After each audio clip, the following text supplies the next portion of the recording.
Hello আপা, ভাইকে আসার সময় সিলেটে চা নিয়ে আসতে বললেন তো? বাবা নিয়ে যেতে বলেছে। তানিয়া বেগম স্মিত হেসে বলল, তোমার ভাইকে বলে দিয়েছি আগেই, আজ ফেরার পথে নিয়ে আসবে। তোমরা যাবে কবে গ্রামে? এই তো চিত্রার এক্সামের ঝামেলা শেষ হলে। আপনারা যাবেন না? হ্যাঁ যাব, একসাথেই তো তাহলে যাওয়া যায়। আমি আর তৃষ্ণা না হয় যেতে পারবো, কিন্তু তুষার আর তার বাপের তো আগে সময় বের করতে হবে। সেটাও ঠিক। আচ্ছা আজ রাখি, রান্নাবান্না করতে হবে, ভাবি আর ভাইয়ের বাসায় গেছে। আচ্ছা রাখো। চয়নিকা বেগম ফোনটা কেটে মেয়ের হাতে ধরিয়ে দেয়। চিত্রা ফোনটা নিয়ে সোফায় বসে টিভিতে রোটিস দেখতে থাকে। এরই মধ্যে উপর থেকে রায়ান কয়েকটা ফাইল নিয়ে এসে চিত্রার উপর পাশে বসে। চিত্রা নড়ে চড়ে বসলো। একবার টিভির দিকে তো আরেকবার রায়ানের দিকে তাকাচ্ছে। রায়ান চিত্রার দিক থেকে তাকিয়ে বলল, তোমার এক্সাম কবে? চিত্রা টিভির দিকে চেয়ে বলল, 28 তারিখে। তো পড়াশোনা না করে টিভির সামনে বসে আছো কেন? সব সময় কি পড়াশোনা করতে হবে নাকি? আর এই সন্ধ্যায় কে পড়তে বসে? সব স্টুডেন্ট সন্ধ্যাতেই পড়তে বসে। টিভি বন্ধ করে পড়তে যাও। চিত্রা টিভিটা বন্ধ করে ফোনটা হাতে নিয়ে উপরে চলে যায়। নিজের রুমে না ঢুকে সোজা বাবার কাছে চলে যায়। দরজার সামনে এসে দরজা ফাঁক করে দেখে তার বাবা ঘরে নেই। সন্ধ্যার সময় তার বাবা তো স্টাডি রুমে থাকে। চিত্রা স্যুট লাগালো স্টাডি রুমে। সাহেল আহমেদ স্টাডি রুমে বসে বই পড়ছেন। চিত্রা চুপি চুপি রুমে ঢুকে বাবার পাশে বসলো। রুমটার চারদিকে 4টা বড় বড় বুক সেলফ। তাতে রয়েছে হরেক রকমের বই। সাহেল আহমেদ নিজের পাশে কারো উপস্থিতি টের পেয়ে গাড় গড়িয়ে দেখে তার মেয়ে বসে আছে। মুচকি হাসেন। আজ হঠাৎ এই করে যে? এমনি। বই পড়বে? হ্যাঁ। যাও, পছন্দ মতো একটা বই নিয়ে পড়ো। চিত্রা বসা থেকে উঠে গিয়ে সেলফ থেকে হুমায়ুন আহমেদ অপেক্ষা নামক বইটা নিয়ে আসে। বইটা খুলে পড়তে নিবে আর অমন সময় চিত্রার ফোন বেজে ওঠে। সাহেল আহমেদের কপালে দুবাস পড়ল। বইয়ের দিকে চোখ রেখে বলল, পড়ার সময় ফোন সাথে রেখো না, এরা প্রচুর বিরক্ত করে। চিত্রা বইটা টেবিলে রেখে স্টাডি রুম থেকে বের হয়। রাতুল ফোন দিয়েছে। একবার ভাবলো ফোনটা রিসিভ করবে না, কিন্তু কি একটা মনে করে ফোনটা রিসিভ করলো চিত্রা। ওপাশ থেকে বেশি আসলো, কেমন আছো চিত্রা? আলহামদুলিল্লাহ ভালো আছি। আপনি? আমি ভালো নেই। চিত্রা ব্রুকুটি করে জিজ্ঞেস করলো, ভালো নেই কেন? বিয়েটা কি করা যায় না? করা গেলে অবশ্যই আমি না করতাম না।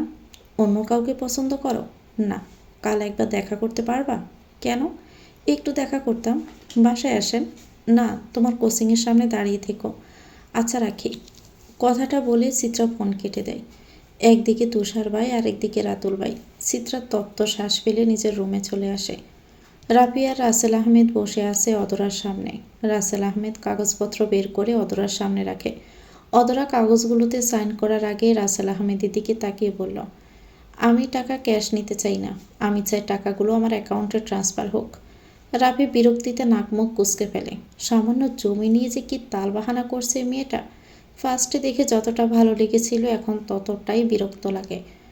আপনার টাকাগুলো আপনার অ্যাকাউন্টে ট্রান্সফার হয়ে যাবে, আর প্যারা দিয়েন না তো, সাইন করেন এখন, আগে টাকাটা পাঠান। রাফি পকেট থেকে ফোনটা বের করে রায়ানকে ফোন করে বলল টাকা ট্রান্সফার করে দিতে। টাকা অদরার অ্যাকাউন্টে আসলে অদরা কাগজগুলোতে সাইন করে দেয়। রাফি স্বস্তির নিঃশ্বাস ফেলে। রাসেল আহমেদ কাগজগুলো পাইলে ঢুকিয়ে অদরার দিকে তাকিয়ে বলল, ধন্যবাদ। আপনার এবং আপনার ফ্যামিলির ইনভাইট রইল আমাদের বাসায় কাল দুপুরে। আই থিঙ্ক না করবেন না? রাফি তার বাবার কথা শুনে তার হাত চেপে ধরে ফিস করে বলল, ইনভাইট কেন দিচ্ছ, তাও আবার বাসায়? রেস্টুরেন্টে খাইয়ে দিলেই তো হয়। অদরা বাপ বেটাকে পর্যবেক্ষণ করে বলল, চেষ্টা করব আসার। এখন আসি ভাই। কথাটা বলে অদরা চলে যায়। রাসেল আহমেদ আর রাফিও চলে আসে। হ্যাঁ রে তুষার, তোর কি মাধবীর মেয়ে ময়নার কথা মনে আছে? তুষার খাবার খাচ্ছিল, হঠাৎ তানিয়া বেগমের কথা শুনে ব্রু কুঁচকে বলল, কয়েক বছর আগে যে এসেছিল বাচ্চা মেয়েটা? হ্যাঁ, ও কিন্তু এখন আর বাচ্চা নেই। কিসে যেন পড়ে? এবার এসএসসি দিবে। এসএসসি দিবে? যে কিনা এখনো স্কুলের গণ্ডি পার করেনি সে তো এখনো বাচ্চাই রয়েছে। মেয়েটা কিন্তু দেখতে বেশ সুন্দর। তুষার কিছু বলল না। তানিয়া বেগম গ্লাসে পানি টালতে টালতে বলেন, এবার গ্রামে গিয়ে ভাবছি মাধবীর সাথে কথা বলবো। তুষার ভাত খেতে খেতে জবাব দেয়, ভালো তো। কী নিয়ে কথা বলবো জিজ্ঞেস করলি না? কী নিয়ে কথা বলবা? তোর আর ময়নার বিয়ের ব্যাপার নিয়ে কথা বলবো। কথাটা কর্ণকুহর হতেই তুষার বিষম খায়। তানিয়া বেগম তুষারের মাথায় পিঠে হাত বুলিয়ে বলল, ধীরে সুস্থে খা, এখনই তো গলায় আটকে যাচ্ছিল ভাত। তুষার গ্লাস থেকে পানি খেয়ে বলল, আমার গলায় ভাত আটকে যাচ্ছিল না মা, আমার শ্বাসটা একটু আটকে যাচ্ছিল তোমার কথা শুনে। তুমি কার সাথে কার বিয়ের কথা বলছো? কেন, তোর আর ময়নার মাথা কি একেবারে খারাপ হয়ে গেছে? ওর বয়স কত? 18ও হয়নি। ওর থেকে গুনে গুনে 10-11 বছরের বড় আমি। তাতে কি, বয়স কোনো ম্যাটারই করে না। তোমার চোখে এত বাজে আগে তো জানতাম না। কেন, কি হয়েছে? তুমি আশেপাশে মেয়ে রেখে গেছো ওই মাধবী খালার মেয়ে ময়নার কাছে? তানিয়া বেগম আফসোস নিয়ে বললেন, আশেপাশে তো কত মেয়ে দেখালাম তোকে, তুই তো পছন্দ করলি না। আমি কি ছেলের বিয়ে দেখতে পারবো না ইহকালে? তুমি কি ভাবছ ওই পিচ্ছি মেয়ের কথা বললে কি আমি রাজি হয়ে যাব? সুন্দরী, রাজি না হওয়ার কি আছে? সুন্দর ধুয়ে ধুয়ে তুমি পানি খাও মা। সিঁড়ি থেকে নামতে নামতে কথাটা বলেও তৃষ্ণা। তানিয়া বেগম রাগে দৃষ্টি নিয়ে মেয়ের পানে তাকালো। তুষার প্লেটে হাত ধুয়ে উপরে উঠে চলে যায়। তানিয়া বেগম মেয়ের কান ধরে বলল, সব সময় কথার মাঝে কথা বলাই লাগবে তো, তাই না? তৃষ্ণা তানিয়া বেগমের হাত থেকে কান ছাড়াতে ছাড়াতে বলল, কানটা তো ছাড়ো, ব্যথা পাচ্ছি। তানিয়া বেগম কান ছেড়ে দেয়। তুমি এত মেয়ে দেখছো কই? তোমার ভাইয়ের মেয়েকে তো দেখলে না? তানিয়া বেগম বিরক্তি নিয়ে বলল, তুই কার কথা বলছিস? কে আবার? মামুর মেয়ে চিত্রা। ওরেও তো পারো এবারের বউ বানিয়ে আনতে। তানিয়া বেগম কিছু বলতে গিয়েও বলতে পারল না। তৃষ্ণাকে নিজের কাছে টেনে নিয়ে বলল, তুষারকে কি একবার চিত্রার কথা বলে দেখব? দেখো গিয়ে বলে রাজি হবে তো? সেটা আমি কি জানি নাকি? আগে গ্রামে গিয়ে নেই, ঘুরে আসি, তারপর কোমর বেঁধে নামবো। ছেলের বিয়ে আবার দিয়েই ছাড়ব। কবে যাচ্ছি আমরা? চিত্রার এক্সাম শেষ হোক তারপর। সবাই একসাথে যাবে নাকি? হ্যাঁ, তোর বাবা তো বললো এবার সবাই একসাথেই যাবে। ভাইয়া কি আমাদের সাথে যাবে? জানি না, ওরে তো এখনো বলাই হয়নি। এখনো তো দেরি আছে, বলবো নি। খাইতে দাও, আমার পড়া আছে। শুধু ছেলেরই ডেকে ডেকে খাবার দাও, আমাকে তো ডাকতেও পারো। হিংসুটে, শুধু আমার ছেলেটাকে হিংসা করস, তাই না? রাফি ভাইয়া, কি করা যায় বলো তো? রাফি আর চিত্রা কোচিংয়ের বাহিরে হাসছে। চিত্রার কথা শুনে রাফি মাথা উঁচু করে তাকিয়ে বলল, কি করবা? আর বললো না, রাতুল ভাই আসতে চাই। রাতুল কেন আসছে? জানি না, ও যে দেখো রাতুল আসছে। চিত্রা তাকিয়ে দেখে সত্যি রাতুল তাদের দিকে এগিয়ে আসছে। চিত্রা আশেপাশে তাকালো। রাতুল চিত্রার সামনে এসে দাঁড়িয়ে বলল, বাহ, রাফিকেও সাথে নিয়ে এসেছো দেখছি। কি আর করব বলুন, বোন তো একা বাহিরে ছাড়া যায় না। ভাই হিসেবে এতটুকু তো দায়িত্ব আছেই। রাতুল স্মিত হাসে। রাফির কথাটা তার মোটেও পছন্দ হলো না। একটু সাইডে আসবে, কথা বলতাম। চিত্রা রাফির পানে তাকালো। রাফি ইশারায় যেতে বলল। চিত্রা রাতুলের পেছন পেছন গেল কিছুটা সামনে। চিত্রা, বলছিলাম কি, আর একটা বার কি ভেবে দেখা যায় না? কি? বিয়েটা নিয়ে? না মানে, মা আজ মেয়ে দেখতে যাবে। দেখেন রাতুল ভাই, আপনার মা যাকে দেখতে যাচ্ছে তাকে বিয়ে করুন, আপনি সুখীই হবেন। আমার জবাব আগেও যাচ্ছিল, এখনও তাই থাকবে। এটাই শেষ কথা? হ্যাঁ। আচ্ছা তাহলে ভালো থেকো। রাতুল চলে যায়। রাফি এগিয়ে এসে বলল, কি বলল? চিত্রা রাফির দিকে তাকিয়ে বলল, কি আর বলবে, ওই বিয়ে নিয়ে কথা বলল। তুমি কি বললে? আগেও যা বলেছি তাই বললাম। রাজি হলেও তো পারতে। কখনোই না, চলো বাসায়। রাফি মাথা নাড়িয়ে গাড়ির দিকে এগিয়ে যায়। চিত্রা তপ্ত শ্বাস ফেলে। রাতুল একমাত্র রিয়ার ভাই দেখে চিত্রা রাতুলকে বিয়ে করবে না। রাতুলকে রিজেক্ট করতে কিছুটা খারাপ লাগলেও ভালো লাগা ছিল অসীম। কিছুটা রিভেঞ্জ নেওয়াই যায় সবার অবসরে। শোনো, আজ দুপুরে বাসায় গেস্ট আসবে, ভালো মন্দ রান্না করো। রিয়া রিমিকে জামা পরিয়ে দিচ্ছিল। রায়ানের কথা শুনে ব্রুকুসকে বলল, কি আসবে বাসায়? রায়ান বিছানায় বসতে বসতে বলে, ওই তো সাভারে যে জমির জন্য ফ্যাক্টরির কাজ বন্ধ ছিল, ওই জমির মালিক। ও, আজ তো পুফিদেরও আসার কথা। ফুফা এসেছে, সেজন্য চাচা ওদেরও ইনভাইট করেছে। রায়ান অবাক হয়ে বলল, ফুফা এসেছে সিলেট থেকে? হ্যাঁ, কাল এসেছে। ও আচ্ছা, রুমিকে দিয়ে যাও। আর দুপুর হতে হলো বলে তাড়াতাড়ি চাচিকে নিয়ে রান্নাবান্না সেরে ফেলো। রিয়া হ্যাঁ জানিয়ে রিমিকে রায়ানের কোলে দিয়ে রুম থেকে বেরিয়ে যায়। বসার রুমে এসে সয়নিকা বেগমকে দেখে বলল, চাচি কী কী রান্না করতে হবে বলে দিন, রান্না বসিয়ে দেই, বেলা তো হচ্ছে। সয়নিকা বেগম চিত্রার মাথায় তেল দিয়ে দিচ্ছিল। রিয়ার কথা শুনে বলল, তুমি রান্না করে যাও, আমি সব কেটে ধুয়ে রেখেছি। তুমি গরুর মাংসটা বসিয়ে দাও, আমি আসছি। রিয়া সয়নিকা বেগমের কথা শুনে রান্নাঘরে চলে যায়। চুলার সাইডে এক এক করে সব কেটে ধুয়ে রাখা আছে। রিয়া চুলাতেই কড়াই বসিয়ে গরুর মাংসটা বসিয়ে দেয়। চয়নিকা বেগম চিত্রার চুলগুলো হাত খোপা করে বলল, যাও এখন গোসলটা করে ফেলো, একটু পর তোমার ফুফা চলে আসবে। চিত্রা বসা থেকে উঠে দাঁড়ায়, ফোনটা সোফা থেকে নিয়ে রুমে চলে যায়। রুমে এসে আলমারি খুলে ব্ল্যাক কালারের একটা 3 পিস নিয়ে গোসলখানায় চলে যায়। গোসল করে টাওয়াল দিয়ে চুল ভালো করে মুছে হাতে পায়ে ময়শ্চারাইজার দেয়। বিছানা শুয়ে ফোনটা নিয়ে স্ক্রল করতে থাকে। এরই মধ্যে হঠাৎ দরজায় টোকা পড়তে সেদিকে তাকালো চিত্রা। রায়ান এসেছে রিমিকে কোলে নিয়ে। চিত্রা শোয়া থেকে উঠে বসে। রায়ানের দিকে তাকিয়ে বলল, কিছু বলবে? রায়ান দরজার বাইরে থেকেই বলল, হ্যাঁ আসলে একটু রিমিকে নিতে পারবা? আমার একটু বাইরে যেতে হবে। চিত্রা বিছানা থেকে নেমে রায়ানের কোল থেকে রিমিকে নেয়। রায়ান 1 সেকেন্ডও দেরি না করে চলে যায়। চিত্রা রিমিকে খাটে বসায়। নিজে ফ্লোরে বসে 2 হাত গালে দিয়ে বলল, রিমি বুড়ি, এত কিউট কেন তুমি? রিমি চিত্রার কথা শুনে খিলখিল করে হেসে উঠল। চিত্রা রিমির গালে চুমু দিয়ে বলল, পাক্কা বুড়ি একটা। একটু নিজেকে নিয়ে প্রশংসা করলে হেসে কুটি কুটি হয়ে যায়। রিমিকে কোলে নিয়ে বেলকনিতে চলে আসলো চিত্রা। বেলকনি থেকে বাড়ির সামনেটার সব দেখা যায়। রিমিকে কোলে রেখে কয়েকটা সেলফি তুলে নিল দুজনেই। ছবিগুলোর মধ্যে থাকা 2টো সুন্দর ছবি ফেসবুক ডেতে দিল। তুষার রুমে বসে ফেসবুক স্ক্রল করছিল। হঠাৎ ফেসবুকে রিফ্রেশ করে উপরে আসতেই চিত্রার ফেসবুক স্টোরির দিকে চোখ গেল। স্টোরির ভেতরে ঢুকলো চিত্রার রিমির ছবি। তুষারের হাসি ফেল পিক দেখে। চিত্রা রিমির দিকে রাগী দৃষ্টি নিয়ে তাকিয়ে আছে, আর একটায় গাল চেপে চুমু দিয়েছে। তুষার নিজের এক্সপ্রেশন প্রকাশ করলো চিত্রার স্টোরিতে 3টে হাহা রিয়েক্ট দিয়ে। সচরাচর প্রত্যেক মেয়েই ফেসবুক স্টোরিতে কোনো কিছু পোস্ট করলে মিনিটে মিনিটে চেক করে কয়জন দেখছে আর কে কী রিয়েক্ট দিয়েছে। চিত্র একটু পর স্টোরি করতে গিয়ে দেখে লাভ, কেয়ার, হাহা এই 3টে রিয়েক্ট ছবির উপর ভাসছে। ভিউজের মধ্যে ক্লিক করে দেখে সর্বপ্রথম তুষারের আইডির নাম জলজল করছে, আর তার নামের পাশে 3টা হাহা রিয়েক্ট। হাহা দেওয়ার মানে বুঝলো না চিত্রা। বাজে লাগছে নাকি চিত্রাকে? চিত্রা ভেবে নিল হয়তো বাজেই লাগছে, তাই স্টোরিটা ডিলিট করে দিল।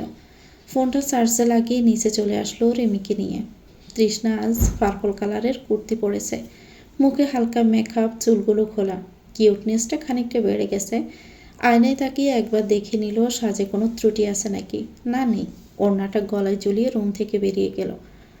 ষোড়শীর মেয়েরা যখন কাউকে ভালোবাসে তখন প্রতিটা মুহূর্তে নিজেকে খুব এক্সপেন্সিভ, আকর্ষণীয় করে তুলতে চায়, যাতে অপর পাশে থাকা মানুষটার অ্যাটেনশন কেবল তার দিকেই থাকে। তৃষ্ণারও নিজেকে পদে পদে তেমন আকর্ষণীয় করে তুলছে। তানিয়া বেগমা তার স্বামী তামিম খান বসে আছেন। তৃষ্ণা গিয়ে তাদের মাঝখানে বসে পড়ল। তামিম খানের দিকে তাকিয়ে বলল, দেখো তো আব্বু, কেমন লাগছে তোমার আনা ড্রেসটায়? তামিম খান মেয়ের দিকে তাকালো। মেয়ের মাথায় হাত দিয়ে বলল, মাশাল্লাহ, আমার প্রিন্সেসটাকে অসম্ভব সুন্দর লাগছে। তৃষ্ণা হাসলো, ফের মায়ের দিকে ঘুরে বলল, মা বলো তো আমাকে কেমন লাগছে? তানিয়া বেগম সিঁড়ির দিকে তাকালো। দেখলো তুষার নামছে, পরনে ব্ল্যাক শার্ট। এই ছেলে এত ব্ল্যাক পরতে পারে? মানে সাদা ব্ল্যাক ছাড়া আর কোনো কালার মনে হয় আছে, সেটা তার ডিকশনারিতেই নাই। মেয়েকে রাগানোর জন্য তুষারের দিকে তাকিয়ে বলল, মাশাল্লাহ, আমার বাপজানকে অসম্ভব সুন্দর লাগছে। তৃষ্ণার মুখ চুপসে গেল। বিরস মুখে বলল, জানি তো ভাই অসম্ভব সুন্দর। আমি তো ভাইয়ের প্রশংসা করতে বলি নাই, আমারটা করতে বলছি। তানিয়া বেগম মেয়ের দিকে তাকালো। ও, তুই আমায় বলছিলি তোর প্রশংসা করতে? আমি তো ভাবছি তোর আব্বুকে বলেছিস। না, খারাপ লাগছে না দেখতে তোকে, মোটামুটি ভালোই লাগছে। তৃষ্ণা বাবার পানে চাইল। তামিম খান মেয়েকে চোখের ইশারায় বলল, মোটামুটি না, অনেক সুন্দর লাগছে। তুষার এসে মা বাবার বোনের সামনে দাঁড়াতেই তানিয়া বেগম বলে উঠল, তোর কি ব্ল্যাক কালারের শার্ট ছাড়া আর কোনো শার্ট নেই? তুষার শার্টের হাতা ফোল্ড করতে করতে বলল, থাকবে না কেন, আছে তো হোয়াইট কালারের। সেটা আমিও জানি, সাদা কালো ছাড়া কি আর নেই? উফ, তুমি আবার আমার শার্ট নিয়ে পড়লে কেন? দেরি হচ্ছে, চলো। তুষার চলে গেল। তানিয়া বেগম স্বামীর পানে রাগী দৃষ্টি নিয়ে তাকিয়ে সেও বেরিয়ে গেল। তামিম খান মেয়েকে নিয়ে দীর্ঘশ্বাস ফেলে চলে গেল। রায়ান বাড়ি থেকে কিছুটা সামনে দাঁড়িয়ে আছে। অদরা তার ফ্যামিলি আসছে। বাসা চিনে না, তাই এখানটায় এসে দাঁড়িয়ে আছে। হঠাৎ একটা ব্ল্যাক কালারের গাড়ি সামনে এসে দাঁড়াতে রায়ান বুঝলো এটাই অদরার গাড়ি। গাড়ির কাছে এগিয়ে গেল। অদরা গাড়ির গ্লাস নামিয়ে দিল। রায়ান গাড়ির ভিতরে তাকিয়ে দেখে গাড়িতে অদরা ড্রাইভিং সিটে বসে আছে। অদরা ইশারায় রায়ানকে গাড়িতে উঠে বসতে বলল। রায়ান অদরার পাশের সিটে বসে পড়ল। আপনার বাবা মাকে আনলেন না যে? তারা এসব দাওয়াতে আসা খুব একটা পছন্দ করে না। রায়ান ও আচ্ছা বলে বাসাটা কোন দিকে সেটা বলে দিল। অদরা রায়ানের ডিরেকশন অনুযায়ী গাড়ি চালিয়ে বাসার সামনে আসলো। অদরা গাড়ি থেকে নামলো। দোতলার একটা ডুপ্লেক্স, আকাশি রঙের। রায়ান অদরাকে বাসার ভিতর ঢুকতে বলল। অদরা রায়ান বাসার ভিতরে ঢুকলো। মেন গেট পেরিয়ে ভিতরে আসতে দেখলো চারপাশে হরেক রকমের ফুলের গাছ। এত ফুল প্রিয় কে আপনাদের বাসায়? অদরার ফুল গাছগুলোর দিকে তাকালো। রায়ান অদরার তাকানো দেখে বলল, এই ফুল গাছগুলোর অংশীদার অনেক, শুধু একজনের নাম নেওয়া যাবে না। অদরা ব্রুকুসকে বলল, অংশীদার অনেক মানে?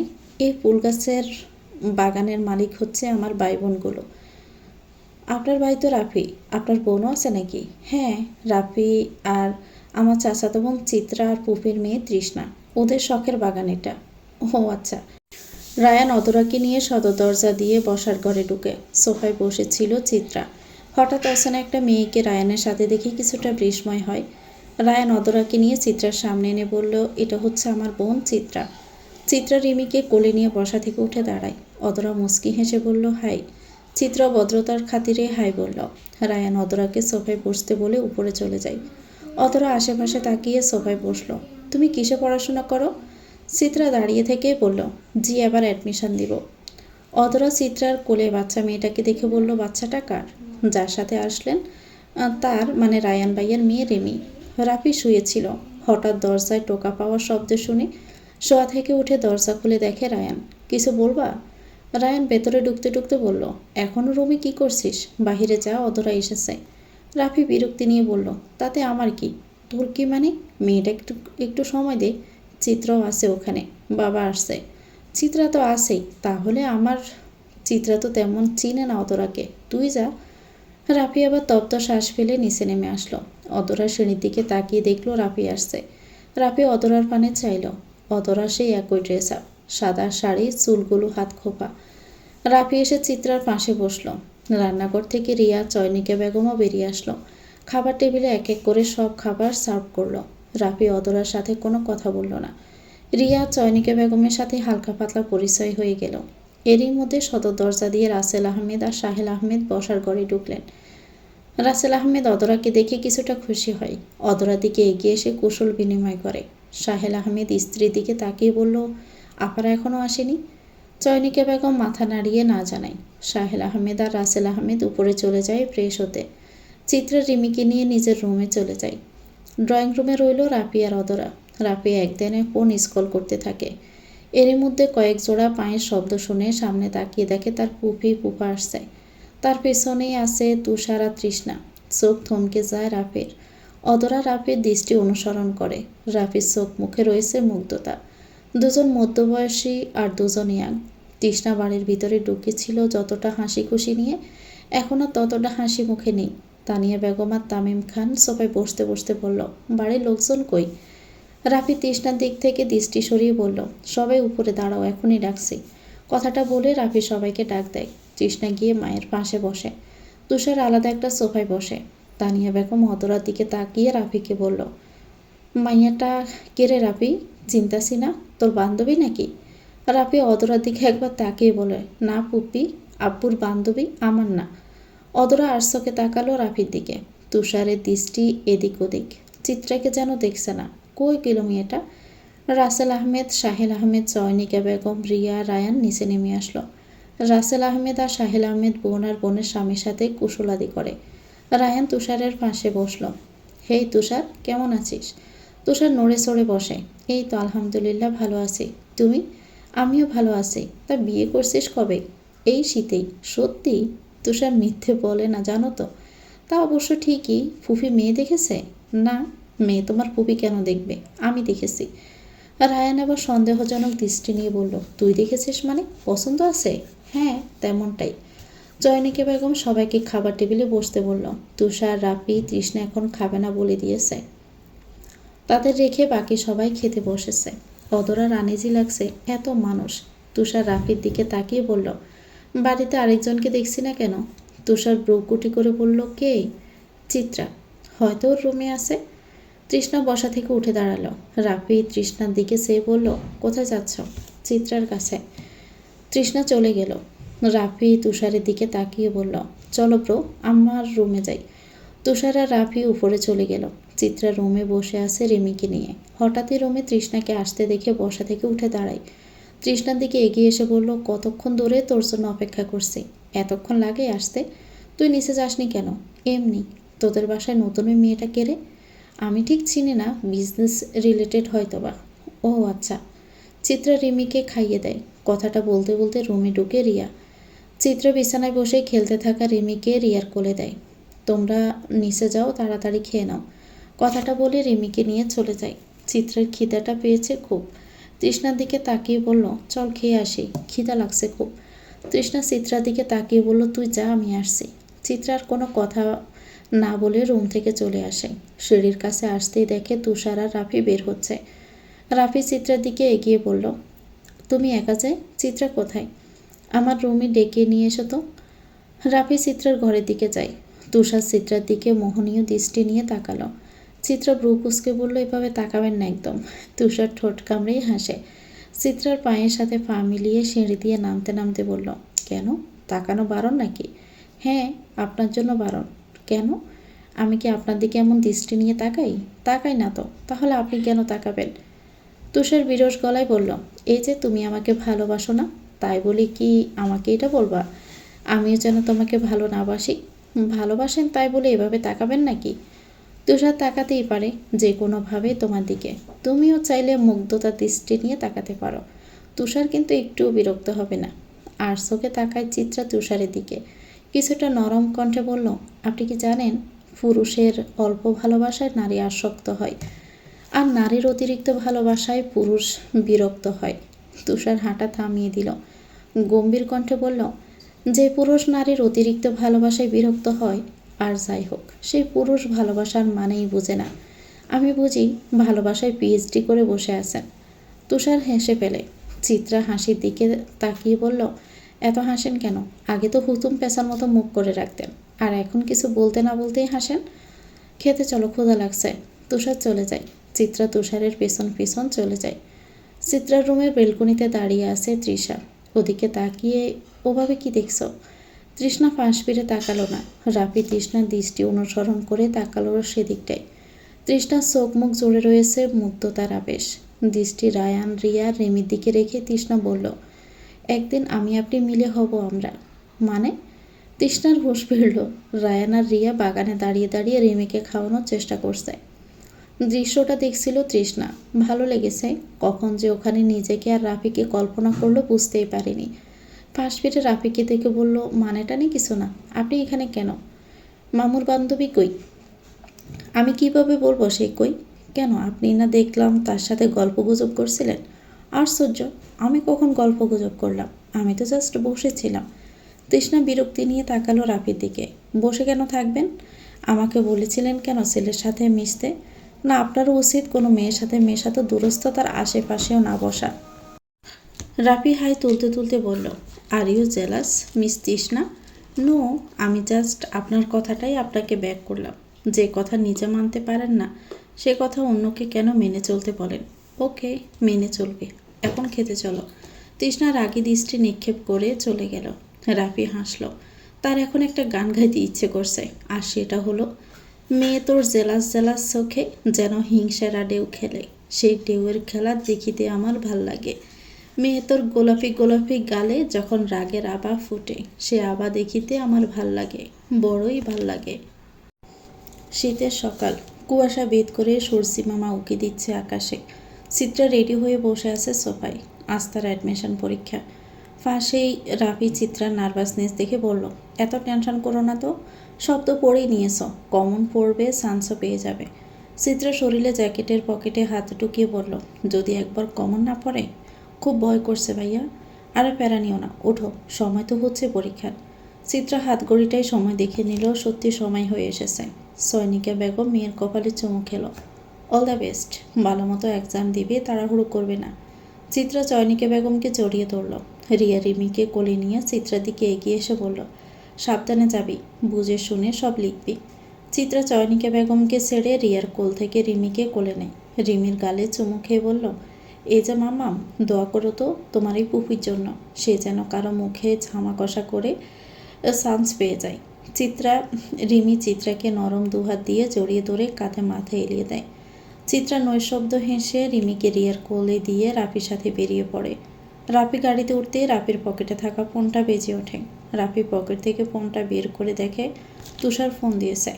রাফি ফোনটা রিসিভ করতে ওপাশ থেকে তুষার বলে ওঠে, বের হয়ে গিয়েছিস তোরা? রাফি সিট বেল্ট লাগাতে লাগাতে বলল, হ্যাঁ, গাড়িতে উঠলাম কেবল। তোর পাশে চিত্রা আছে? রাফি গাড়ি স্টার্ট দিতে দিতে বলল, হ্যাঁ আছে। ও আচ্ছা, আমি ভার্সিটির সামনে দাঁড়িয়ে আসছি, দেখে শুনে আয়। রাফি তুষারের কথা শুনে ব্রু কুঁচকে বলল, কি, তুমি যাবির সামনে দাঁড়িয়ে আছো ব্রো? তুষার বিরক্ত হলো রাফির কথায়। সে তো বললই সে দাঁড়িয়ে আছে, তারপরও কেন জিজ্ঞেস করছে? তুষার আর কিছু বলল না, ফোনটা কেটে দিল। তৃষ্ণা ভাইয়ের বিরক্ত মাখা মুখ দেখে বলল, কিছু হয়েছে নাকি ভাইয়া? তুষার তৃষ্ণার দিকে এক পলক তাকিয়ে বলল, না কিছু হয়নি। কিছু খাবি? না, কিছু খাবো না। চিত্রার আসতে কতক্ষণ লাগবে? মিনিট 20 লাগতে পারে। চিত্রা রাফির দিকে তাকিয়ে বলল, কে ফোন দিছিল? তুষার ব্রো। চিত্রা জানে ওটা তুষারের ফোন, তবুও না জানার ভান করে জমি করেছে। তা কি বলল? যাবির সামনে দাঁড়িয়ে আছে। অফিস নেই ওনার? সেটা তো জানি না। চিত্রা চুপ করে রইল। গতকাল রাতে ফোন দিয়েছিল তুষার। বেশ খানিকটা সময় নিয়ে দুজনের মধ্যে কথোপকথন হয়েছে। তুষার মেন্টালি সাপোর্ট দিয়েছে, বারবার বলে দিয়েছে রাত জেগে না পড়তে, বেশি পড়তেও মানা করেছে। চিত্রার বিশ্বাস করতে কষ্ট হয় এই সে গম্ভীর মুখ তুষার, যে কিনা আগে বেশি মানুষের সাথে কথাই বলতো না। কথা বললেও মেপে মেপে হাঁ হুঁ বলে সরে যেত। সে ছেলেটা টানা 3 দিন ওর কাছে ফোন দিয়ে তার খোঁজ খবর নিয়েছে। চিত্রা তপ্ত শ্বাস ফেলল।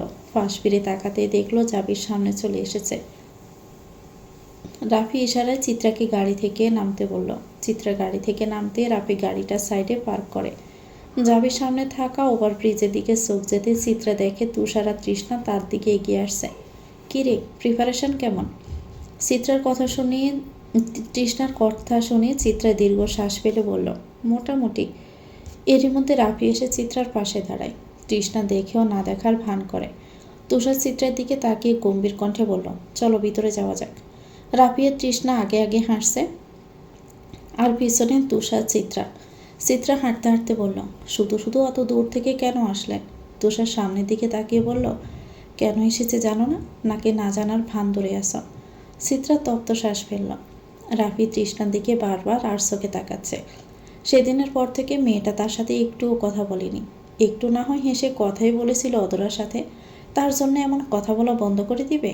রাফি মুখটাকে গম্ভীর করে বলল, এই মেয়ে, এত অ্যাটিটিউড কেন তোমার? তৃষ্ণা শুনেও না শোনার ভান ধরল। রাফি আশেপাশে তাকিয়ে তৃষ্ণার হাত নিজের হাতের মুঠোয় নেয়। তৃষ্ণা ছাড়াতে নিলে রাফি রাগী দৃষ্টি নিয়ে তাকিয়ে বলল, হাত ছাড়ানোর চেষ্টা করলে ঠাটিয়ে গাল লাল করে দিব। তৃষ্ণা চুপচাপ হাঁটতে লাগলো। রাফি তৃষ্ণার নীরবতা দেখে ফের বলে উঠল, সরি তৃষ্ণা। তৃষ্ণা গাড় গড়িয়ে রাফির দিকে তাকালো। ব্রুকুসকে জিজ্ঞেস করলো, সরি ফর হোয়াই? রাফি তাতে দাঁত চেপে বলল, সরি কিসের জন্য বলছি জানো না? তৃষ্ণার সরাসরি জবাব, না জানি না। অদরা সত্যি আব্বুর বান্ধবী, আমি তাকে আন্টি বলে ডাকবো, ট্রাস্ট মি। তৃষ্ণার আবার হাসি পেল, কিন্তু প্রকাশ করলো না। গা ছাড়া ভাব নিয়ে বলল, আশ্চর্য, এত সুন্দরী রমণীকে আন্টি কেন ডাকবেন? সে তো আপনার। রাফি তৃষ্ণাকে আর বলার সুযোগই দিল না, না দিয়ে বলল, সে তো আমার আন্টি, তাকে এখন থেকে আন্টি ডাকবেন তো? রাফি মাথা নাড়িয়ে হ্যাঁ বলল, সে আন্টিই ডাকবে। সেদিন চিত্রাদের বাড়িতে রাফি তৃষ্ণাকে জেলাস ফিল করানোর জন্য এমন নাটক করলো যে বেচারা এখন নিজেই ফেসে গেছে। সেদিন খাওয়া শেষে যখন চিত্রা তৃষ্ণার সোফায় বসেছিল, রাফি গিয়ে ঠিক অদরার থেকে কিছুটা দূরত্ব নিয়ে বসেছিল। তৃষ্ণা আর চোখে সব দেখছিল। অদরা ফোনের সময় দেখে রাফির দিকে তাকিয়ে বলছিল, মিস্টার রাফি, এখন আমায় যেতে হবে। রাফি আর চোখে একবার তৃষ্ণার পানে তাকিয়ে অদরাকে উদ্দেশ্য করে বলল, চলুন তাহলে এগিয়ে দিয়ে আসি। না, তার দরকার হবে না, আমি যেতে পারবো। রাফি বসা থেকে উঠে দাঁড়িয়ে মুচকি হেসে বলল, আরে সেটা বললে হয় নাকি, আপনি আমাদের গেস্ট, আপনাকে এগিয়ে দিয়ে আসতেই পারি, চলুন। অদরা গম্ভীর মুখে নিজের হ্যান্ডব্যাগটা নিয়ে বেরিয়ে যায়। রাফিও অদরার পেছন যেতে নিলে তৃষ্ণা পেছন থেকে রাফিকে শুনিয়ে বলল, আজকাল মানুষ যে সে মানবতা দেখাতে যায়। রাফি শুনল, তবুও না শোনার ভান করে চলে গেল। তৃষ্ণা রেগে উঠল। চিত্রার দিকে তাকিয়ে বলল, দেখলি, মেয়েটা না করলো তবুও রাফি ভাই চলে গেল। চিত্রা সোফায় গায়ে এলিয়ে দিয়ে চোখ বন্ধ করে বলল, মনে হয় ভাইয়ার পছন্দ হয়েছে ওই আপুকে। ব্যাস, এই একটা কথাই ছিল তৃষ্ণার মনে বিষ ঢুকানোর জন্য যথেষ্ট। তৃষ্ণা পারছিল না সেখানে চোখের জলগুলো ছেড়ে দিতে। রাফি অধরাকে তাদের মেন গেট অবধি ছেড়ে বাসায় ব্যাক করে। ততক্ষণে তৃষ্ণা নিজের মায়ের কাছে চলে যায়। রাফি ভেবেছিল তৃষ্ণা হয়তো জেলাস হবে আর তার কাছে এসে বলবে, কিন্তু না, হলো উল্টো। তৃষ্ণা সেদিন সন্ধ্যায় তার বাবা মায়ের সাথে বাসায় চলে যায়। তৃষা দুপুরে খেয়ে চলে গিয়েছিল। এরপর তৃষ্ণা একেবারের জন্য ফোন দেয়নি রাফিকে।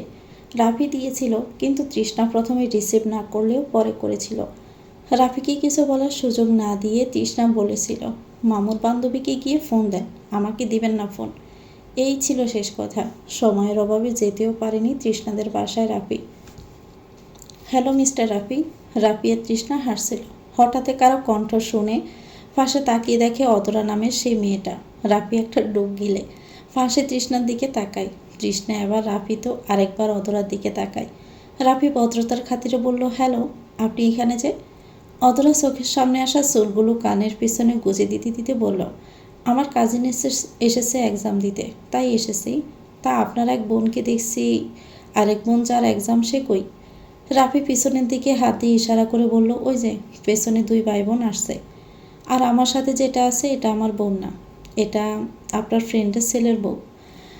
অতটা ব্রু কুচকে তাকালো রাফির দিকে। রাফির পাশে থাকা মেয়েটা তার কোন ফ্রেন্ডের ছেলের বউ? আমার ফ্রেন্ডের ছেলের বউ মানে? রাফি মুচকি হেসে মাথার চুলগুলোকে পিছনের দিকে ঠেলে দিয়ে বলল, ও আপনি বুঝবেন না, আসি, ভালো থাকবেন। কথাটা বলে রাফি তৃষ্ণাকে নিয়ে চলে আসে। তৃষ্ণা সন্দিহান দৃষ্টি নিয়ে বলল, আপনি তাকে বুঝিয়ে বললেন না কেন? কি বুঝিয়ে বলবো? এই যে ফ্রেন্ডের ছেলের বউ কিভাবে হলো সেটা? তার মাথায় গোবর না থাকে, বুদ্ধি যদি থাকে তাহলে বুঝে নেবে, আমায় তাকে বোঝাতে হবে না। তৃষ্ণা আর কথা বাড়ালো না। অতিরিক্ত রাগ অভিমান দেখানো মানে সম্পর্কে ফাটল ধরানো, যা তৃষ্ণা চায় না। হালকা করেই দেখাবে সব। এক্সাম কেমন হলো? হল থেকে বাহিরে আসতেই প্রশ্নটি ছুড়ে দেয় তুষার। চিত্রা গাছের উপর বসে বলল, আলহামদুলিল্লাহ, ভালোই হয়েছে। পানি খাবে? চিত্রা মাথা নাড়িয়ে হ্যাঁ জানালো। তুষার স্টল থেকে পানির বোতল এনে চিত্রার হাতে দেয়। চিত্রাও ডক করে পানিটুকু খায়। আশেপাশে তাকিয়ে বলল, তৃষ্ণার ভাইয়া কোথায়? রাফি তৃষ্ণাকে বাসায় পৌঁছে দিতে গেছে। কেন? মা ফোন করে বলল তৃষ্ণাকে যেন পাঠিয়ে দেওয়া হয়, তাই রাফিকে বললাম পৌঁছে দিতে। ও, চলুন তাহলে আমাকে বাসায় পৌঁছে দিন। খুব কি টায়ার্ড লাগছে? হ্যাঁ, প্রচুর। এখানে একটা বিছানা থাকলে ট্রাস্ট মি, এখানেই আমি শুয়ে পড়তাম। আচ্ছা চলো তাহলে বাসায় পৌঁছে দিই। চিত্রা বসা থেকে উঠে দাঁড়ায়। তুষার চিত্রার হাত ধরে গাড়ির দিকে যায়। গাড়িতে চিত্রাকে বসিয়ে নিজেও বসে পড়ে। তুষার গাড়ি স্টার্ট দিতে দিতে বলল, একটা কথা বলতে চাই চিত্রা। চিত্রা সিটে মাথা এলিয়ে দিয়ে চোখ বন্ধ করে বলল, বলুন। আর কত ওয়েট করাবে? শীতের মধ্যে বিয়েটা করতে চাচ্ছি। চিত্রা চোখ মেলে তাকালো, সোজা হয়ে বসে বলল, মানে? মানে হচ্ছে এই যে আমি চাইছি এই শীতেই তোমাকে আমার বউ করে নিতে। এই শীতেই কেন? সিঙ্গেল ছেলেদের শীতে বউ ছাড়া থাকতে কতটা কষ্ট হয় তুমি কি জানো? চিত্রা আর চোখে তাকালো তুষারের দিকে। তুষার মুখটাকে বাচ্চাদের মতো করে ইনোসেন্ট ফেস বানিয়ে রেখেছে। আপনি দিনকে দিন লাগামহীন হয়ে যাচ্ছেন। কোথায় কি বলতে হয় জানেন না? আমি কি লাগামহীন কোনো কথা বলেছি? শীতের মধ্যে বউ ছাড়া থাকতে কষ্ট হয় মানে কি? মানেটা তো তুমিও বোঝো, তবুও আমার মুখে শুনতে চাইছ? চুপচাপ গাড়ি চালান। গাড়িই তো চালাচ্ছি। এবার গ্রাম থেকে ফিরে ট্রাস্ট মি, মামুর কাছে আমি তোমাকে চেয়ে বসবো। আমি জানি মামু আমাকে ফেরাবে না। সব জানতা আপনি, তাই না? না, তবে কনফিডেন্স আছে নিজেকে নিয়ে। ওভার কনফিডেন্স ভালো নয় কিন্তু। তুষার আর কিছুই বলল না। মুচকি হেসে গাড়ি চালাতে লাগলো। মিনিট কয়েকের মধ্যে বাড়ির সামনে এসে গাড়ি থামায় তুষার। চিত্রা গাড়ি থেকে নামার আগে বলল, যাবেন না ভিতরে? তুষার চিত্রার দিকে তাকিয়ে বলল, না। মেয়েরা দ্বিতীয়বার যখন কাউকে ভালোবাসার চেষ্টা করে তখন অপর পাশে থাকা মানুষটাকে ভালো করে যাচাই বাছাই করে তারপর ভালোবাসে, যেন প্রথমবারের মতো ভুল আর না করে বসে। তা আমাকে যাচাই বাছাই করে কি দেখলে? চিত্রা গাড়ি থেকে নামতে নামতে বলল, জীবনসঙ্গী হিসাবে মন্দ নন, ভেবে বলছো তো? চিত্রা না ভেবে কিছু বলে না। তার মানে আপত্তি নেই আর? হয়তো।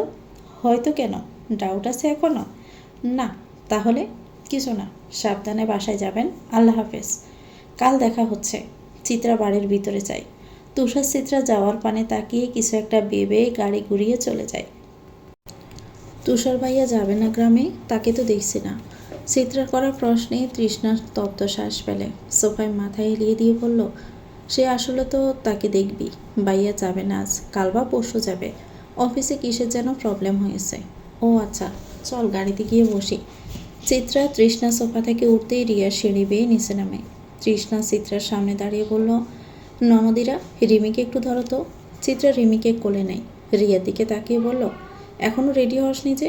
বাচ্চা রেডি করালাম, বাচ্চার বাবাকে রেডি করালাম, নিজে রেডি হওয়ার জন্য সময় হলো না। রিমিকে একটু রাখ, আমি চটপট রেডি হয়ে আসছি। চিত্রা তৃষ্ণাকে রিমিকে নিয়ে বাহিরে চলে আসে। আকাশে আজ সূর্যি মামা দেখা নেই। চারিপাশে বইছে ঠান্ডা শীতল বাতাস। তৃষ্ণার শরীরে শীতের বস্ত্র নেই। এই শীতল ঠান্ডা বাতাস তৃষ্ণার শরীরে বিচ্ছে, সেই সাথে বারংবার কেঁপে কেঁপে উঠছে। চিত্রা তৃষ্ণার দিকে তাকিয়ে বলল, শীতের পোশাক কেন পরিসনি? যা পুপির থেকে জ্যাকেট বা চাদর নিয়ে আয়। তৃষ্ণা বাড়ির সামনে থাকা গাড়িগুলোর দিকে তাকায়, যে গাড়িগুলো দিয়ে তারা গ্রামে যাবে। গাড়ির সামনে তৃষ্ণার বাবা, মামারা আর রায়ান রাফি দাঁড়িয়ে আছে। তৃষ্ণা রাফির দিকে নজর দিল। ছেলেটার চোখ শুধু দুটো দেখা যাচ্ছে, পুরো শরীর শীতের পোশাক নামক জ্যাকেট, মাফলার, হাত মোজা দিয়ে নিজেকে পুরো প্যাকেট করে নিয়েছে। তৃষ্ণা বুঝে উঠতে পারে না এই ছেলেরা তো শীত লাগে কিভাবে, যেখানে তৃষ্ণা নিজেই শুধু একটা কুর্তি পরে আছে। তামিম, তুষার আসলো না কেন? রাসেল আহমেদের কথায় তামিম খান বলে উঠল, আসলে ভাইজান অফিসে একটু সমস্যা হয়েছে, তুষার সেখানেই আছে, সমস্যাটা সলভ করে তারপর আসবে। রাসেল আহমেদ রাফির দিকে তাকিয়ে আফসোসের সুরে বলল, আমাদের রাফিটাও যদি একটু তুষারের মতো হতো তাহলে আমার আর এই ব্যবসা নিয়ে চিন্তা পোহাতে হতো না। তামিম খান মুচকি হাসলেন। রায়ানকে উদ্দেশ্য করে বলল, সমস্যা কি ভাইজান? রায়ান তো আছে। ফ্যামিলি সবাই যদি পারিবারিক ব্যবসার হাল ধরে তাহলে বাহিরে সরকার যে এত কর্মসংস্থান করেছে সেগুলো কাদের জন্য? রাফি তার পুপার আশকারা পেয়ে বলে ওঠে, সেটা কে বোঝাবে এদের পুপা? আপনিই বলেন। এসব টিজনেসে আমার কোনো ইন্টারেস্টে নেই। আমি বুঝিও না, আমার দ্বারা এসব হবে না। এর থেকে আমি যেমন আছি তেমনভাবেই থাকতে চাই। তামিম খান রাফির কাঁধে হাত দিয়ে বলে, শোনো ছেলের কথা, ছেলে কি বলে? বিয়ে তো বয়স হয়েছে, কয়েকদিন পর বিয়ে করবে, তখন বউকে খাওয়াবে কি? বেকার ছেলের কাছে মেয়ে তো কেউ দিতে চাইবে না। রাফি উদাস হয়ে বলল, কেন পুপা? আমাদের তো আর্থিক অবস্থা সচ্ছল, তাহলে অসুবিধা কোথায় মেয়ে দিতে? এসব টাকা পয়সা, বাড়ি গাড়ি এসব তো তোমার বাবা, চাচা, ভাইয়ের করা। তারা শ্রম ব্যয় করে এসব করেছে, তোমার চেষ্টাতে হয়নি। তোমার ইনকাম সোর্স নেই, তার মানে এখন কোনো বাবাই তার মেয়েকে আমার হাতে তুলে দিবে না? 80% দিবে না, যদি আমার মতো তাদের মেন্টালিটি থাকে তবে। তার মানে আপনার মেয়েকে পেতে হলে জব করা লাগবে তার? অবশ্যই। হ্যাঁ রে চিত্রা, তোর মা সাসিয়ার পুপি কোথায়? সাহেল আহমেদ মেয়েকে দেখতে পেয়ে দূর থেকে কথাটা জিজ্ঞেস করলো। চিত্রা সদর দরজার দিকে তাকিয়ে দেখে তার মা, চাচি, পুপি আর রিয়ারা চলে এসেছে। ওই যাবো, তারা চলে আসছে। চয়নিকা বেগম বাড়ির সদর দরজায় তালা মেরে চাবিটা বাড়ির দারোয়ানকে দেয়। রিক্তা বেগমের হাতে থাকা ব্যাগটা মাটিতে রেখে রাফিকে হাঁক ছেড়ে ডাক দিয়ে বলল, রাফি রে, ব্যাগটা নিয়ে যা তো বাপ। রাফি মায়ের ডাক শুনে মায়ের কাছে এসে ব্যাগটা গাড়িতে তোলে। মোট দুটো গাড়ি। প্রথম তিনটায় চয়নিকা বেগম, তানিয়া বেগম, রিক্তা বেগম, রাসেল আহমেদ, সাহেল আহমেদ, তামিম খান উঠে বসে, আর ড্রাইভিং সিটে বসে রায়ান। সেকেন্ড গাড়িতে তৃষ্ণা, চিত্রা, রিয়া, রিমি আর রাফি বসে। ড্রাইভিং সিটে বসেছে রাফি। প্রথম গাড়ি থেকে এই গাড়িটা আকারে ছোট। রাফির পাশে বসেছে তৃষ্ণা, পিছনে চিত্রা আর রিয়া বসেছে। তৃষ্ণা রাফির পানে তাকায়। আসার পর থেকে লোকটার মুখ এখনো দেখা হয়ে ওঠেনি। বিরক্তি নিয়ে তৃষ্ণা ফিসফিস করে বলল, ভাইয়া মাফলারটা খুলুন তো। রাফি গাড়ি স্টার্ট দিতে দিতে ব্রু কুঁচকে বলল, আশ্চর্য, আমি মাফলার কেন খুলতে যাব? দেখছো না কি শীত আর ঠান্ডা বাতাস? আমার নাক মুখ ঠান্ডা বরফের মতো জমে যাবে। তৃষ্ণা নিজের দিকে তাকিয়ে বলল, আমার দিকে তাকিয়ে দেখেন তো একটু। না, তোমার দিকে এখন তাকানো যাবে না, গাড়ি চালাচ্ছি, পরে না হয় তাকিয়ে দেখব। তৃষ্ণা আবার বিরক্ত হলো। কথা শেষ করতে না দিয়ে কথা বলে, উফ, আমি কি ওটা বলছি? বলছি যে এই যে দেখুন, আমার শরীরে শীতের পোশাক নেই, বাতাস তো আমার নাক মুখ ঠান্ডা বরফের মতো জমে যাচ্ছে না। তুমি আর ব্রো হচ্ছ এলিয়েন, ভুল করে আমাদের বাংলাদেশে এসে আশ্রে পড়েছ। এই তোমরা কি নিয়ে কথা বলছো দুজনে? পেছন থেকে রিয়া ওদের মধ্যে কথোপকথন দেখে কথাটা জিজ্ঞেস করে। কি বলছে পেছন অবধি আসছে না কথাগুলো। রাফি লুকিং গ্লাসে রিয়াকে একবার দেখে বলল, তেমন কিছু না ভাবি, আসলে অনেক দিন পর যাচ্ছি তো, আমরা ভাই বোন একটু সুখ দুঃখের আলাপ করছিলাম। তৃষ্ণা এবার তীক্ষ্ণ দৃষ্টিতে তাকালো রাফির দিকে, দাঁতে দাঁত চেপে বলল, আমরা ভাই বোন? অবশ্যই আমরা ভাই বোন। তুমি নিজেই আমাকে ভাইয়া ভাইয়া বলে ডেকে বেড়াও। আশ্চর্য, ভাইয়া ডাকি বলে কি ভাইয়া লাগেন নাকি? তাহলে কি লাগে? জানেন না কি লাগেন? না জানি না তো, জানিয়ে দাও তাহলে জেনে যাব। আপনি আমার। রাফি মুচকি হেসে বলল, আমি তোমার। উফ, বলতে দেন। হ্যাঁ বলো। আপনি আমার। এই তৃষ্ণা, তোর ফোনটা দে তো। মুহূর্তে তৃষ্ণার মুখটা চুপসে গেল। মনে হলো নিজের ফোনটাকে আছাড় মেরে ভেঙে ফেলতে। রাগটাকে সংবরণ করে ফোনটা চিত্রার হাতে দেয়। রাফির খুব হাসি পেল, মুখটাকে জানালার দিকে ঘুরিয়ে হাসল। তবে এই হাসিতে তৃপ্তি পেল না, কারণ হু হু করে হাসতে পারল না সে। চিত্রা তৃষ্ণার ফোনটা নিয়ে হটস্পট অন করে, তার ফোনে ডাটা নেই। এরকম নিদারুণ জার্নিতে ফোনে ডাটা না থাকলে কি চলে? চিত্রা নিজের ফোন টিপতে রিমি রিয়ার কোল থেকে তার কোলে চলে আসলো। চিত্রার ফোনের দিকে তাকিয়ে বলল, আমিও দেখব। চিত্রা মুচকি হেসে রিমির গালে চুমু খেয়ে বলল, আমার মাম্মামটা কি কার্টুন দেখবে? রিমি উপর নিচ মাথা নাড়ালো। চিত্রা ইউটিউবে ঢুকে মোটু পাতলু বের করে দেয়। রিমি ফোনটা নিয়ে নিজের মতো করে কার্টুন দেখতে থাকে। রিয়া জানালা দিয়ে চারপাশের দৃশ্য দেখছে। এ প্রথমবার সে গ্রামে যাচ্ছে। বিয়ের পরপরই চিত্রা রাফি বিদেশ চলে যাওয়ায় আর স্বামীর ব্যস্ততার জন্য আসা হয়নি। এমনি দাদা শ্বশুর দাদি শাশুড়ি এসেছিল। রিয়া শুনেছে রায়ানদের গ্রামে নাকি অনেক রিলেটিভ, যাকে বলে যৌথ পরিবার। ব্যবসার সূত্রে শুধু তারাই কয়েকজনে ঢাকায় থাকে, তাছাড়া আর সবাই গ্রামে থাকে। গ্রামে বিঘা বিঘা জমি চাষাবাদ করে, কারো গরু মুরগির ফার্ম আছে। এই করে চলে তারা। চিত্রা রিয়াকে বাহিরে তাকিয়ে থাকতে দেখে বলল, এখনই এভাবে তাকিয়ে আছিস? গ্রামের ভিতর যখন যাবি তখন কিভাবে তাকাবি? জাস্ট সেটাই ভাবছি। রিয়া স্মিত হেসে বলল, আমি কখনো গ্রামে যাইনি। আমার নানা বাড়ি দাদা বাড়ি সব আমাদের বাড়ির আশেপাশে। এ যা যাচ্ছিস দেখবি আর শহরে যেতে ইচ্ছেই করবে না। দাদুর বাড়ির মানেই অজানা এক ভালো লাগা। এ বেটা প্লে বয়, ভিডিও কল দিচ্ছি, ধরছিস না কেন? রাফি পানি খাচ্ছিল, হঠাৎই মেসেজের টং বেজে উঠতে ফোন বের করে দেখে সিএমের মেসেজ। সিএম সম্পর্কে রাফির বাবা দূর সম্পর্কে চাচাতো ভাইয়ের ছেলে। মেসেজটা দেখে রাফি কল দেয় সিএমকে। রাগী কণ্ঠে বলে উঠল, এই তুই আমাকে কোন সাহসে প্লে বয় বলিস? হ্যাঁ, তুই নিজেই তো একটা প্লে বয় হয়ে আমাকে প্লে বয় বলিস? ওপাশ থেকে সিএম হু হু করে হেসে উঠল, ভিডিও কলটা ধর, আশপাশটা দেখা। আচ্ছা, তোর সেই পুপির মেয়ে তোর বোনটা কি আসছে? রাফির কপালে দুপাস পড়ল। আমার পুপি আছে, বাট তার কোনো মেয়ে আমার বোন নাই। এই মিথ্যে বলবি না একদম। আশ্চর্য, মিথ্যে কেন বলবো? সত্যি, আমার পুপির মেয়ে আমার বোন নাই। তৃষ্ণাটা কে তাহলে? ওটা ভাবি লাগে আহাম্মক। বুঝলি কি করে ওটা তোর ভাবি লাগে? রাফি এক পলক তৃষ্ণার দিকে তাকালো, দাঁতে দাঁত চেপে বলল, গাদা, তোর ভাবি লাগে, আমার না। সরি ব্রো, আমার কোনো ভাই নেই, আমি একা। আমার ভাবি হওয়ার কোনো চান্সই নেই। বেটা, আমি তোর কি লাগি? নজর ভালো কর, ভাবি হিসাবে ট্রিট করবি। সিয়াম সন্দিহান দৃষ্টি নিয়ে বলল, সর, আমি ভাবি হিসাবে ট্রিট করতে পারবো না। তাহলে আমি বাড়ি থাকাকালীন আমার বাড়ির আশেপাশেও যেন তোরে না দেখি। এই বললেই হলো নাকি? আমি আসবো, তৃষ্ণাকে ইমপ্রেস করার চেষ্টাও করব। যদি একটু পটে যায়। রাফির মুখটা মুহূর্তে গম্ভীর হয়ে গেল। মাটির তলে পুঁতে রেখে দিব, তোরে রাগাস না কিন্তু আমাকে। আচ্ছা, রাগালাম না। আর কতক্ষণ লাগবে তোদের আসতে? এই ঘন্টাখানেক। একটু রেস্তোরাঁয় নামছি সকালে খেতে। ও আচ্ছা, যা খা তাহলে পেট ভরে। আর তৃষ্ণাকে বলিস তার অপেক্ষায় এক তৃষ্ণার্ত হয়ে বসে আছে এই সিয়াম। কথাটা বলে ফোন কেটে দেয় সিয়াম। রাফির মুড নষ্ট হয়ে গেল। এখনই ফোন দিয়ে তৃষ্ণা তৃষ্ণা করছে, বাড়ি গেলে না জানি কি করবে। চিত্রা পরোটা ডিম খাচ্ছে, মুহূর্তে ফোনটা বেজে উঠল। ফোনের স্ক্রিনে তাকিয়ে দেখে তুষারের নাম্বার জলজল করছে। আশেপাশে তাকালেও মা চাচি বাবারা খাচ্ছে। অন্য সময় হলে সবার সামনে ফোন ধরে বসত, কিন্তু এখন কেমন জানি আনিজি লাগে। পরোটার মধ্যে ডিমটা ভরে সেটা রোলের মতো করে নিয়ে বসা থেকে উঠে দাঁড়ায়। রেস্তোরাঁ থেকে বেরিয়ে ফোনটা রিসিভ করতে ওপাশ থেকে থমথমে গলায় ভেসে আসে, ফোন রিসিভ করতে এতক্ষণ লাগে? তৃষ্ণা পরোটাটা মুখে দিতে দিতে বলল, আমি তো খাচ্ছিলাম। হ্যাঁ, দূরে থেকেও আমার মাথাটাকে চিবিয়ে চিবিয়ে খাচ্ছ। চিত্র ব্রু কোস গেল। আশ্চর্য, আমি কখন আপনার মাথা চিবিয়ে চিবিয়ে খেলাম? আমি তো পরোটা চিবিয়ে চিবিয়ে খাচ্ছি। কত দূর তোমরা? এই তো ঘন্টাখানেক লাগবে যেতে। আপনি আসলেন না যে? তুষার হাই তুলতে তুলতে বলল, কেন, মিস করছো নাকি? না, মিস করছি না, তবে সবাই আসলো, আপনি আসলেন না, তাই আর কি। অফিসে সমস্যা হয়েছে তাই আসা হয়নি, তবে চলে আসব, অপেক্ষায় থাকব। তুষার নিঃশব্দে হাসল। প্রাপ্যটা আস্তে ধীরে প্রাপ্তিতে পরিণত হচ্ছে, জলদি আসার চেষ্টা করব। অপেক্ষার প্রহর যেন দীর্ঘ না হয়, সেদিকটা খেয়াল রাখবেন। তুষাররা অপেক্ষা করে, অপেক্ষা করায় না ম্যাডাম, সাবধানে যাবে, রাখি। তুষার ফোন কেটে দেয়।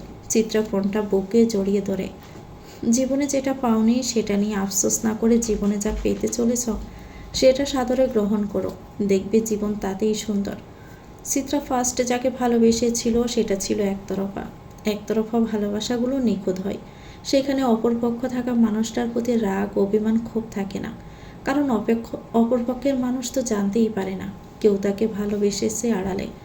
আর দুপক্ষের ভালোবাসা থাকে অগাধ মায়া, অভিমান, এক্সপেকটেশন, অ্যাটেনশন। চিত্রা নামক রমণী 2 রকম ভালোবাসার স্বাদ গ্রহণ করল। প্রথমটা ছিল অপ্রাপ্তি, আর দ্বিতীয়টাই আছে শেষ প্রাপ্তি। তো ভিউয়ার্স, গল্পটির নাম হচ্ছে তোমার শহরে আমার নিয়ন্ত্রণ, লিখেছেন রাইহা জুবাই রিপ্তি। এটা গল্পের 3য় পর্ব। পরবর্তী অংশ পেতে চ্যানেলটিকে সাবস্ক্রাইব করে আমাদের সাথে থাকবেন। ভিডিও ভালো লাগলে একটি লাইক দিয়ে দিবেন, কমেন্ট করে জানাবেন কেমন লেগেছে। আল্লাহ হাফেজ, আসসালামু আলাইকুম।